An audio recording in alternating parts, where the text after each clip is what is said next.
Hi, good afternoon everyone. Can you hear me all right? Yeah. Okay, perfect. Thank you so much. Now, when was the last time you went to a conference which was not talking about generative AI? I don't think we're going to break the trend here, but what we want to do is really focus on the enterprise perspective of this.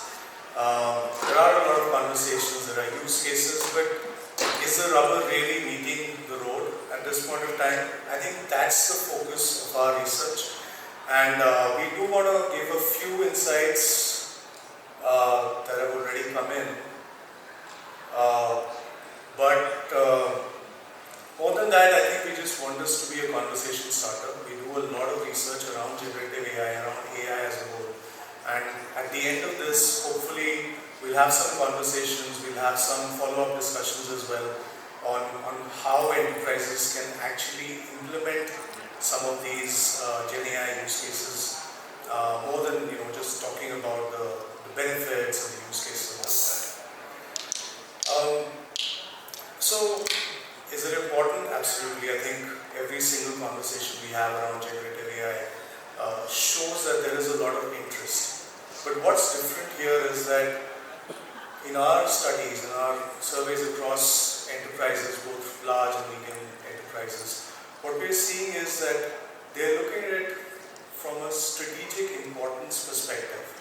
So all enterprises that we've spoken to, nearly 96% of them, consider generative AI to be of strategic importance, but not for the short term, but for the 3 to 5 year period. And that was the basis of our research, that is it something which is a flash in the pan, as some technologies have been in the past? Doesn't look that way to us. There are some elements of this. If you compare it with some of the other technologies that came in the last few years, and there was a lot of hype and bubble around them, there were some elements which were different. If you take metaverse, I think there was a lot of investment, but from a very small group of companies, right? Whether it was Meta or all that. Here we are seeing a lot more democratic investment happening. This is happening across the board. This is not being driven by a technology company or a technology OEM that has great incentive to make sure that this technology is on a hype cycle.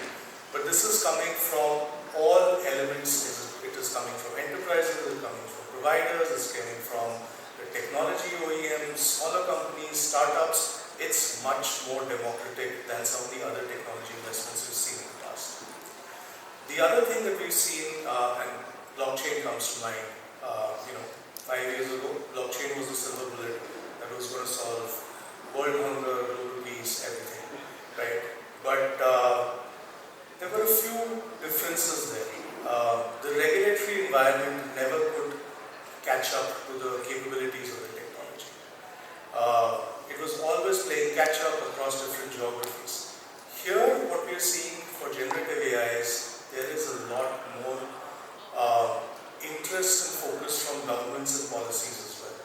There are several examples of countries in Europe, countries across the globe, where the policies, the regulatory environment is actually ahead of the curve when it comes to technology. So all of these, the democratic investment in this, the regulatory environment which is really fast-paced, I think that gives us all the elements to say that this is not really a bubble. This will continue. I think enterprises will focus on this. Of course, there are a lot of conversations, a lot of chief executive officers have spoken about this because they're looking at it as a source of creating new revenue for themselves. And that's actually something, we analyze a lot of the use cases, the proofs of concepts that have been going on.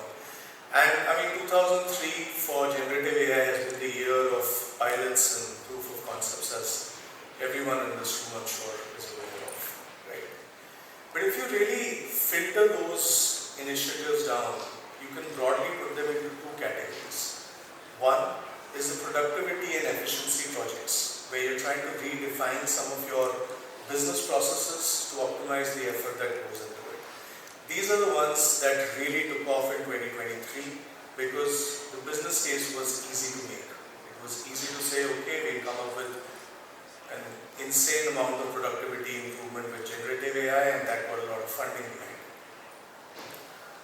But the interesting one is really the one at the top, the revenue impacting projects that we are seeing around generative AI.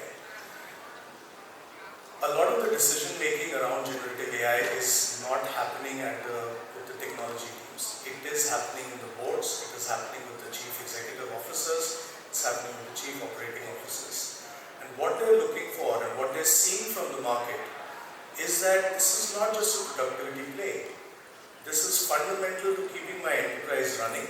It's fundamental to keeping my enterprise competitive, and it's also fundamental to ensuring that my revenue continues to be diversified further, lower risk, and higher opportunities for new revenue streams are coming. There are three main areas where we've seen some of the pilots and some of the projects that are moving into production. The additional revenue streams, whether it is Bloomberg coming up with a model which is focused on providing additional actionable information to their subscribers, for which they have to pay something extra. That's a new revenue stream. Adding features that can provide differentiation when you're selling them to existing customers. There are different examples of it. Grammarly, for example, did a lot of that. And of course, trying to tap into net new customer segments. And this is across the globe. I mean, I'm giving you some American examples, but if you look at maybe India at this point of time, HDFC Bank is actually using generative AI and its ability to work across languages to target net new segments for farmer insurance, which they were never able to tap into. So these are the three elements which are contributing to the revenue impact, and it's also reflecting in the drivers for these generative AI projects. Last year when we did this study, the black bars, the columns are really 2023 and 24 is when we did this study this year. The business case, as I said earlier, 90% of it was around productivity and efficiency improvement. That was the business case for 2023. But I've been an analyst for a long time, but I've never seen a shift like this, that in less than 12 months, it's completely changed. Revenue impacting projects are nearly 50%. It's an even balance when it comes to the business case for generative AI projects. And that's very, very exciting because this gives great opportunities for everyone in the entire ecosystem. And maybe Chandrika, you can more on this. Yeah, so I think Swapnil did touch upon these use cases, but at a broader level, there are three ways to look at these revenue impacting use cases. First is primarily for companies who are sitting on tons of data from 50 years, 60 years, 100 years. Now is the time to monetize that data using Gen AI. They can build additional line of services using that data, and this is something exactly Bloomberg did, and now Moody's is doing it, Thomson Reuters, and then the list is just increases now.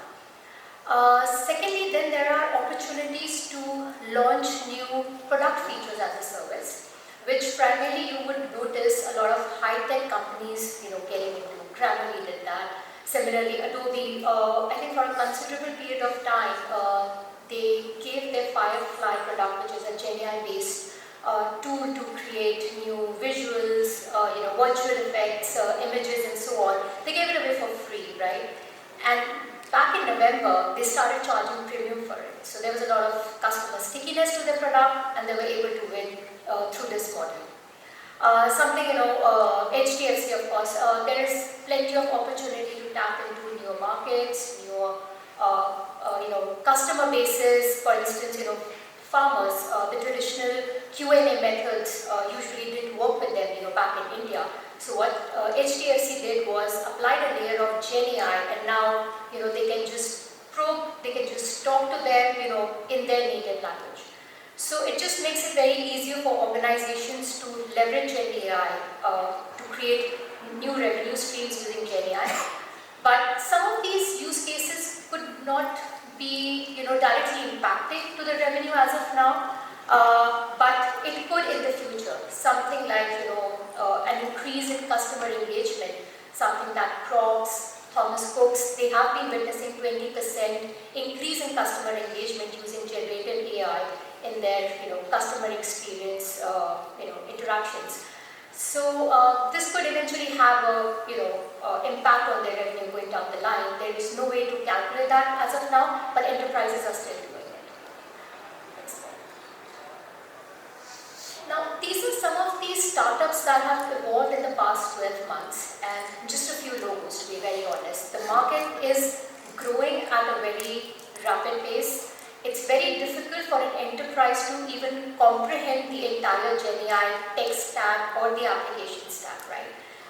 These are, LLM providers, the OpenAI, Google Gemini that then there is a middle layer to it, the LLM ops players, right? And there are vector databases, LLM infrastructure vendors other than, NVIDIA, there's Grok and so on. So many players just, then talking of the application stack, there has been a lot of increase in adopting GenAI for multimodality, right?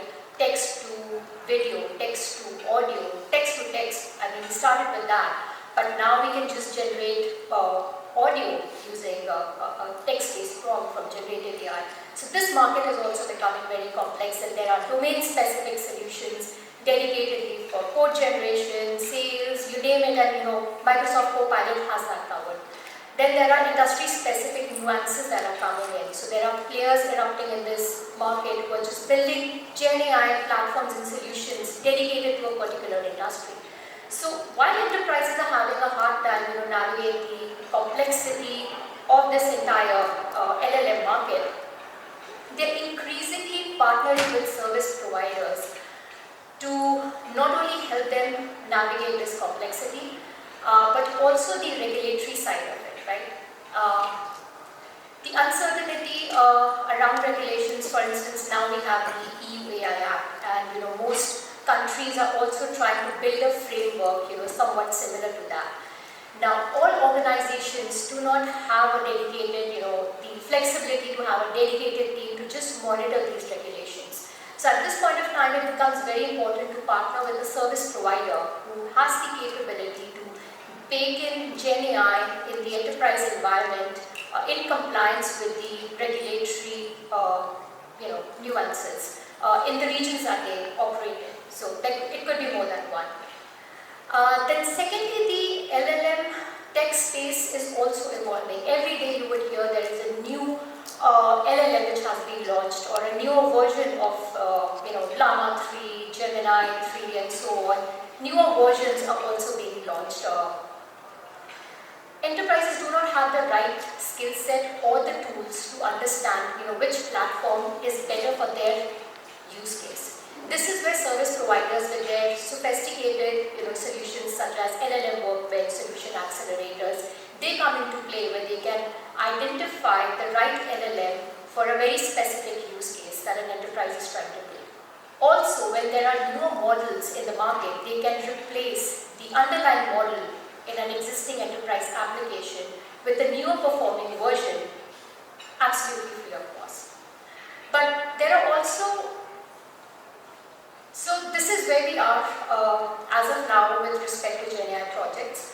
What you see here is we have a lot of projects in the production stage, which as Swapnil mentioned, last year was all about experimentation, piloting and POCs. This year is more about putting them into production, scaling those.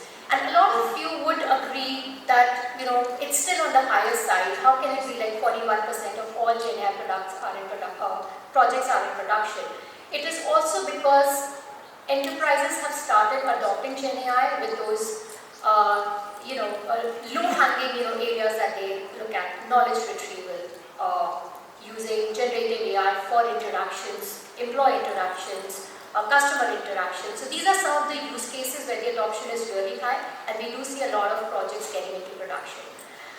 But not without these threats and challenges that you see over here. There is still a lot of uncertainty, a lot of risk that they are analyzing before scaling it further.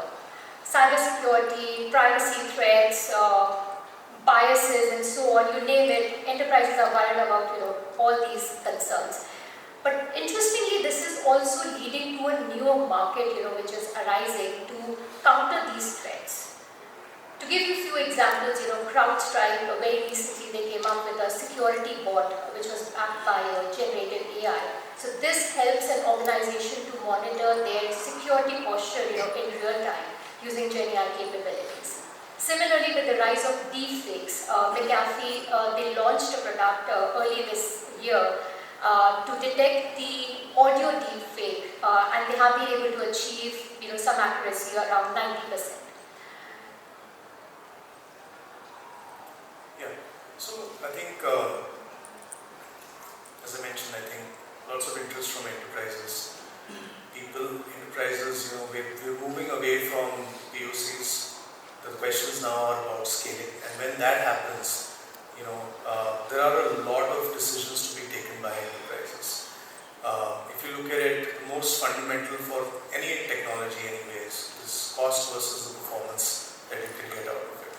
There's an infinite amount of money that can be invested in this, but is the marginal utility of improvement in performance from a business metrics perspective, is that enough for the additional investment? That's the question that a lot of our clients, a lot of our enterprise conversations happen around those. Then of course, by industry and by regulatory environment, there is an element of, do we do this on premise? Do we do this on the cloud? One element of course is are you in a regulated industry? Are there data privacy related issues that you have to take care of when you're making those decisions? But that's not the only thing. It's not just a regulatory thing. It's also a performance issue. It's also a data sovereignty issue sometimes. The third one is very interesting because, in the Wild West days of 2023, when we were just doing POCs, it didn't really matter too much about the impact on sustainability. Everyone knows that using an LLM has a significant carbon footprint when it comes to compute. But now you're looking to scale them. You also have a sustainability report that you have to publish to the market. So this is no longer a simple Wild West kind of situation. Sustainability, how to measure it, how to make sure that it is controlled, all of those are important questions that need to be answered. The fourth one, Chandrika mentioned that there's a lot of partnership between enterprises, providers and the larger ecosystem that's happening right now. What happens with this is the accountability question really comes to the fore. If something goes wrong, who is accountable for it? Is it the enterprise? Is it the service provider? Is it the tool provider? All of these questions, and these are some questions that we are dealing with on a daily basis with our clients, on how to ensure that the contracts that we have, the understandings that we have between the players ensure that there is clarity around this. The last one again is speed versus responsibility. And this kind of ties back to the revenue generating thing, right? As a business owner, if you see an opportunity to enhance your revenue, sometimes it becomes very easy to forget about the responsible part of the equation.